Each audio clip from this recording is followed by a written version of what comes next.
हरे शरणं हरि शरणं। श्रद्धालुजनों से प्रेम हरिस्मरण। श्रद्धालुओं, यज्ञोपवीत का जिनको अधिकार है, उनका यज्ञोपवीत हो जाने के पश्चात खट कर्म करना अत्यंत आवश्यक नित्य कर्म है, उनको अवश्य ही करना चाहिए। उसमें भी संध्योपासन का सर्वाधिक महत्व है। संध्योपासन से तात्पर्य यह है कि सम्यक रूपेण देवा ध्यायन्ते यस्मिन् सा संध्या। देवा अर्थात परब्रह्मणः, सम्यक अर्थात विधि पूर्वक जिस बेला में हम परमपिता परमेश्वर का ध्यान करते हैं वो संध्या है। और संध्योपासन मूलतः 5 प्रकार का है, 5 बेला की है, किंतु सामान्य जनों के लिए त्रिकाल संध्योपासन करना परमावश्यक है। त्रिकाल प्रातः कालीन ब्रह्म बेला से सूर्योदय तक, मध्याह्न काल में 11 बजे से लेकर 2 बजे तक, सायंकाल सूर्यास्त से लेकर के और तारे निकलने तक संध्योपासन की बेला है। और संध्योपासन में किसी देवता की उपासना या पूजा नहीं की जाती है।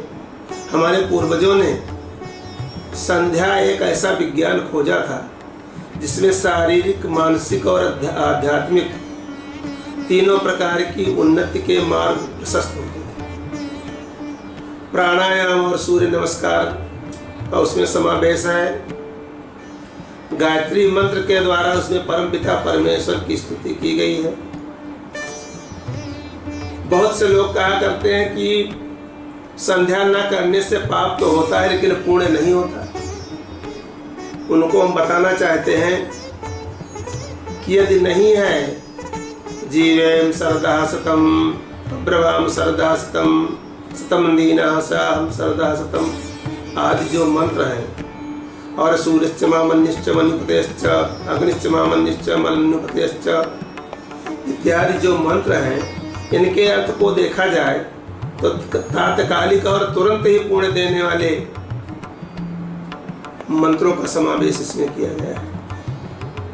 और संध्या के विषय में कहा जाता है, संध्यायेन न विज्ञाता संध्यायेन न उपासिता जीवमानो भवेत् क्षुद्रः मृता स्वाचाभिजायते। जिसने संध्या का ज्ञान नहीं किया था, संध्योपासन के विषय को नहीं जाना, और जिसने संध्या नहीं की, वह दिस यानी यज्ञोपवीतधारी शूद्र के समान रहता है और मृत्यु के बाद कुत्ते की योनि को प्राप्त करता है। और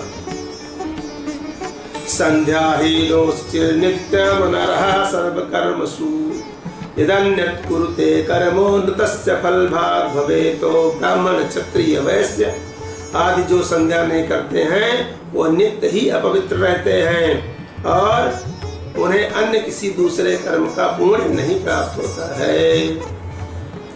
अर्थात बहुत श्री रामचरितमानस पढ़िए, श्रीमद् भागवत पढ़िए, अन्य मंत्रों को जपिए, किंतु संध्या ना कीजिए तो आप क्या जो पुण्य है उनका पहले तो आपके नित्य कर्म के प्रायश्चित को मिटाने में चला जाता है, इसलिए उनका फल नहीं प्राप्त होता है। इसलिए ब्राह्मण को, क्षत्रिय को, वैश्य को, जो भी यज्ञोपवीतधारी हैं, यज्ञोपवीत के तत्काल बाद ही संध्योपासन करते हुए गायत्री मंत्र का जप करना चाहिए। हरे शरणं हरे शरणं हरे शरणं हरे शरणं।